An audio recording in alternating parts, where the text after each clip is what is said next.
the wife of Nate Bargatze and the humor of Parenthood, the family man of comedy. Now that a real stand-up comic is set to take over Saturday Night Live, it's Nate Bargatze's moment to shine. Nate has been performing stand-up for more than 20 years, traveling all over the United States. Following multiple critically acclaimed Netflix specials, he's moving on to one of the most coveted positions on late-night television, hosting Saturday Night Live. Nate gained notoriety for his clean comedy programs, in which he discussed his family life and cracked observational jokes. In his comedies, he constantly discusses his wife and child, but what are their real lives like? Laura Bargatze, Nate Bargatze's wife, is a huge supporter of his stand-up comedy endeavors. Nate and his spouse, in their early 20s, Laura Bargatze and her coworker met while working at an Applebee's in Tennessee. When I met him, he was a host and I didn't think he was smart enough to be a server, Laura once commented, as Nate revealed in his stand-up special, The Greatest Average American. We've come a little bit further than I had anticipated, so yeah. Nate left his job at Applebee's to work as a meter reader for a water company in order to secure a reliable income for the rest of his life. However, he made the decision to leave that position and go to Chicago in order to follow his childhood dreams of being a comedian.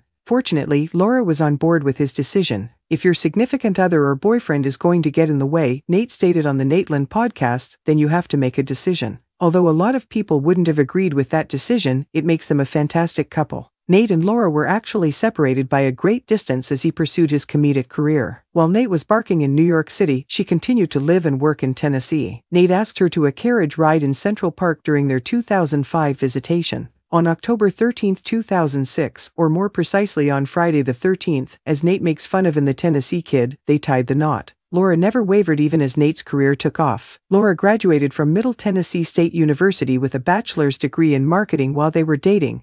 But when they moved out, she became involved in event organizing 2010 saw Los Angeles. Laura started working at Bargatze Enterprises as a talent manager in 2019. She also serves as the executive producer of the Nateland podcast. Harper Bargatze is the only child that Nate and Laura Bargatze have together. Harper was born on July 9, 2012, so in 2023, she will be 11 years old, to Nate and Laura. Many of Nate's jokes are inspired by her as an only kid. She plays a crucial role in Nate's stand-up comedy career. She even makes the stage announcements before his Netflix specials. He's made jokes about her continuing to sleep in their bed and how difficult third-grade schoolwork is.